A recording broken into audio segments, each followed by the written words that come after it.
My fascination with jewelry started when I was a kid. I was fascinated by ancient Egypt and Native American Indians, and there's a lot of jewelry in those cultures, and it was really interesting to me to see how intricate they could make jewelry with such a little amount of tools and technology. So that's kind of how the interest started. My grandmother also wore a lot of very beautiful jewelry. She had a lot of jewelry, and I remember as a child playing with her jewelry. My mother, however, never wore any jewelry whatsoever. She was an artist, and she particularly couldn't wear any rings because that would affect the paper that she used to do her watercolors on. My grandmother's jewelry was very interesting because my mother didn't wear any basically when I was a kid. So with a pearl, basically, which I also tell clients when they come in, that first pearl that catches your eye, there's something about it that just speaks to you. So that's the one that they will generally end up walking out with. You know, it's got something that actually appeals to you. But any pearl, every pearl that I work with has to have a very high luster. It doesn't matter what shape it is, what color it is. If that luster's not there, then I don't want to work with it.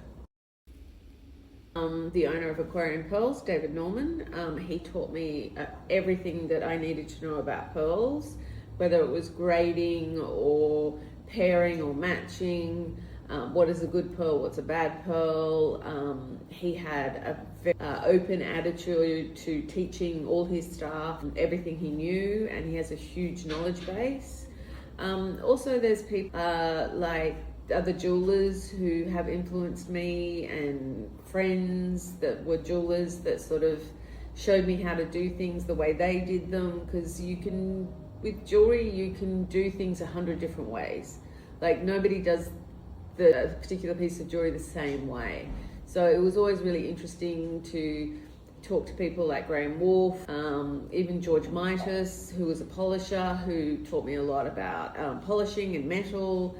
Graham Wolf was, I think he was 84 when he retired, and his repair work was phenomenal. He's probably the best person I've ever seen. He can repair anything in jewelry or instruments or handbags or teapots. So he was very interesting too. I think what makes pearls unique compared to other gemstones is the silkiness and softness to them. So you can really play with that when you add them to gemstones, which are very hard and bright, and they're cut and polished, and often very bright colors, whereas the pearls can be very subtle. You know, you can have this very subtle pink hue coming through, or silver coming through the white.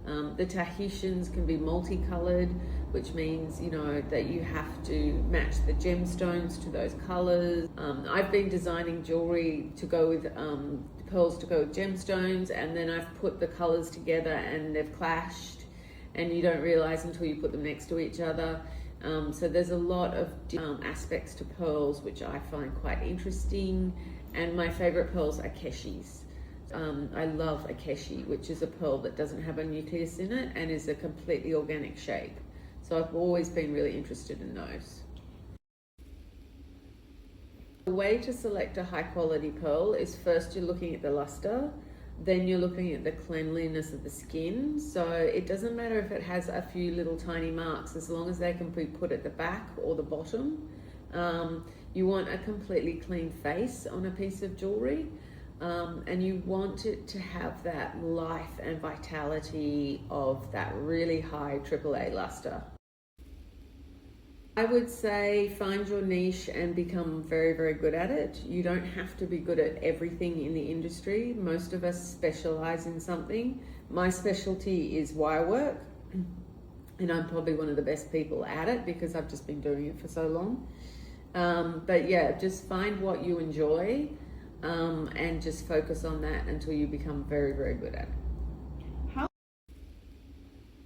With my clients, I always tell them whatever makes you happy, whatever makes you feel good.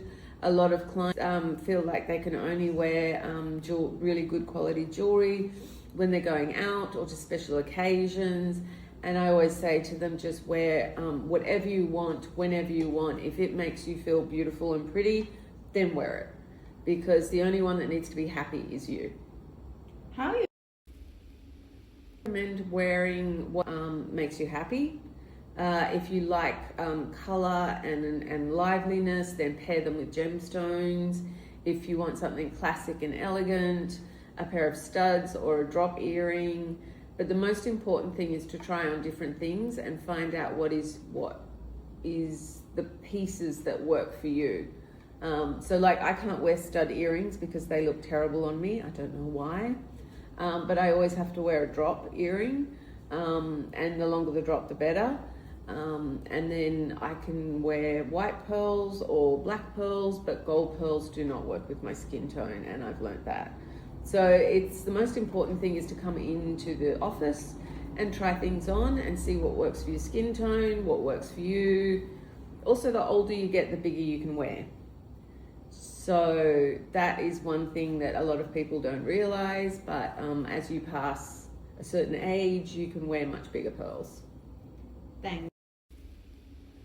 Madagascar ruby bead tassel and pearl necklace.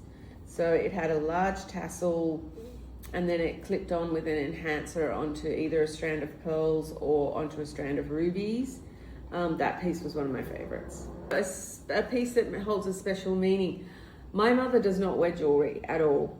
So it was quite funny being a jeweler, making her jewelry. She never wore it. She's one of those people that does not like fussy things, and she always thought the jewelry that I gave her was a bit too much. So I made her a pair of 5mm white South Sea Pearl Keshi stud earrings, and she now wears them every day. I've got a piece that I made for myself.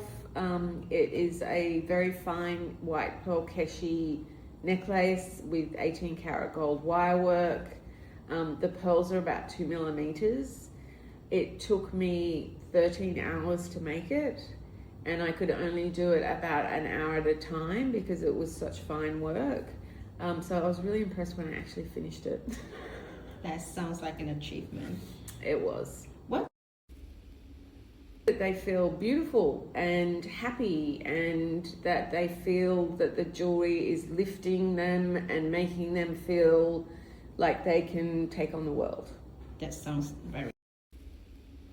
I've been working at Aquarian Pearls for 15 years.